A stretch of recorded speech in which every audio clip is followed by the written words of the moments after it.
거의 1,000원 가량이 오르는 건데 25% 정도 오르는 거잖아요. 저 같은 서민으로서 이거 진짜 슬픈 일이죠. 좀 부담스럽긴 한데 어차피 지금 시간에는 어쩔 수 없이 택시를 이용하고. 길 위에 답이 있다 로드맨입니다.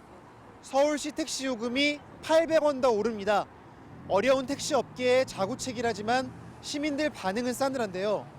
이대로는 더 못 살겠다는 택시 기사들, 택시 더 못 타겠다는 시민들, 그 간극의 해답을 길 위에서 찾아보도록 하겠습니다.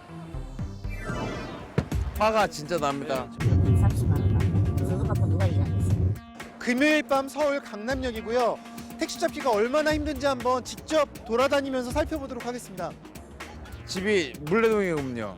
서울이구나. 예. 근데 지금 왜 택시가 안 잡혀요? 예약을 다 키고 다니시고 힘들어요. 빈 차여도 지금 몇 분 만에 잡으신 거예요? 몇 분 만에? 25분 만에 왔습니다. 빈차 다 쓰여 있는데 다 안 서니까 왜 안 서는 거 같아요? 가까운 데 간다고 생각해서? 다 예약이에요, 여기는.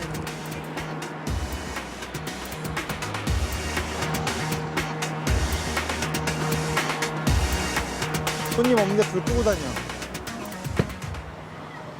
빈차 잡기를 포기하고 다른 방법을 이용하는 시민들도 늘었습니다.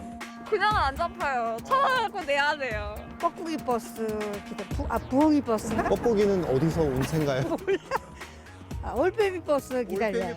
MBC 취재진인데요. 택시가 너무 안 잡혀가지고 잡히니까.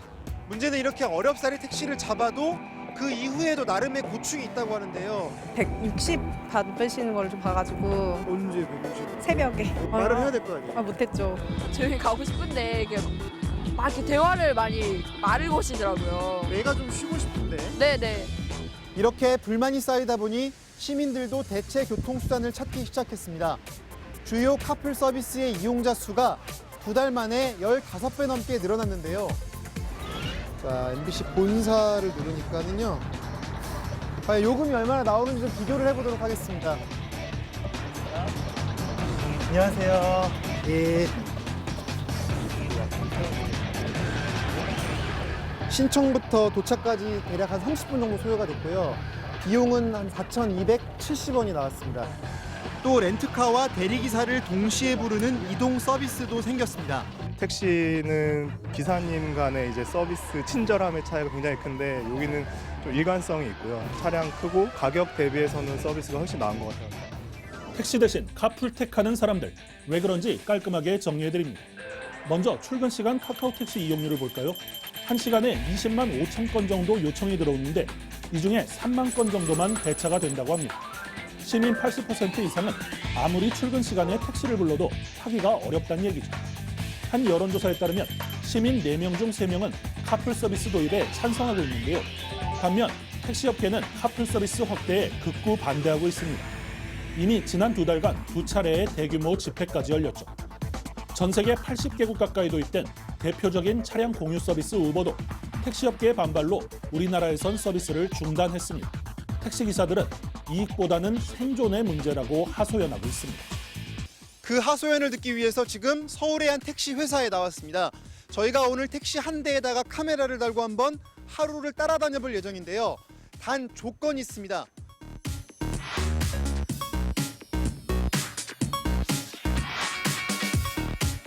오늘 매출 목표 얼마나 되십니까? 지금 20만 원. 첫 손님 같은 경우에는 지금 한 5분 만에 내렸습니다. 그래서 아마도 거의 기본 요금 정도밖에 안 나오지 않았을까 싶은데요. 사전마당이요. 좀 늦어가지고 빨리 좀. 보통 이 시간에 식사를 합니다. 이제. 손님들은 따로 식대가 나오는 거죠? 대주머니에서 있는 돈 갖고요.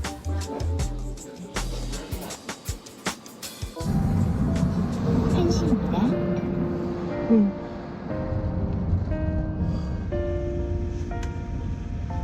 여기 있네? 여기 다 왔어. 수납선. 여기. 12,000원 받을게. 100원짜리 하나 보면. 아이고 어떡하냐. 예, 괜찮아요. 아니 미안해서. 아 고생하셨네요. 이제 새벽 5시네요 벌써. 자, 얼마나 채워오셨나요? 16만 8,120원. 회사에 낸 산납금을 빼면 결국 2만 원도 못 번 셈입니다. 서울 지역 법인 택시기사들의 월 평균 임금은 217만 원입니다. 한 달에 26일을 일하고 하루 평균 11시간 가까이 꼬박 일한 대가입니다.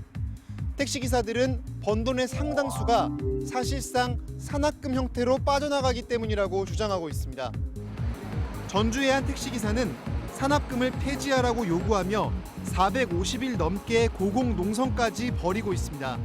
시민의 안전, 친절한 택시 노동자들의 건강, 그래서 산학금 제도는 반드시 없어져야 됩니다. 이제까지 알아본 문제들을 정리해보죠.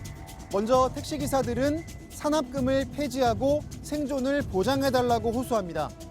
반면 시민들은 택시 서비스를 개선하고 카풀을 확장하기를 바랍니다. 먼저 산학금 제도, 해결책은 있을까요? 최저임금이 적용되는 시간의 범위를 좀 더 확대할 필요가 있다는 생각입니다. 최저임금이 보장되면 그냥 운송기준금의 문제도 자연스럽게 해소될 것으로 기대를 하고 있습니다. 그렇다면 택시기사들의 생존권과 서비스 문제도 개선될 수 있는지 서울시에 직접 물어보겠습니다. 285만 원이 근로자분들한테 가져갈 수 있도록 그렇게 요금 설계를 했습니다. 6개월 동안 산학금은 금지하고 서비스도 개선될 것인가 매번 반복이 돼서 네네. 2013년에도 뭐 서비스 개선하겠다고 승차거부를 이번에는 어떻게든 근절을 하려고 합니다. 처분권을 시가 다 갖고 왔습니다. 직접 하시는 네, 시에서 그걸 직접 하는 거고요. 별도의 팀을 하나 추가했고요. 마지막으로 택시와 카풀 공생할 수 있을까? 우리처럼 승차 공유 서비스를 제한했던 일본은 최근 허용하는 쪽으로 입장을 바꿨습니다. 대신 택시업계는 승합 택시를 늘리고 낡은 택시를 교체하며 서비스 개선에 나섰습니다. 호주의 경우엔 주 정부가 승차 공유 서비스에 부담금을 내게 한 뒤에 그 돈을 택시업계에 지원하는 방향으로 상생의 길을 찾았습니다. 2011년 승차 공유 서비스 우버가 도입된 미국 뉴욕시는 이후 택시 수요가 오히려 늘어난 걸로 집계됐습니다. 우버 차량에도 총량제 같은 규제 틀을 도입하고 택시가 외곽으로 서비스 지역을 넓힌 결과라고 합니다.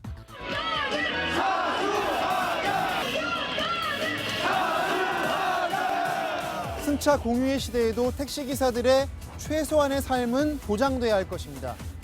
그러나 시민들도 다양한 이동수단을 선택할 권리가 있습니다. 같이 사는 길 분명히 있습니다. 로드맨이었습니다.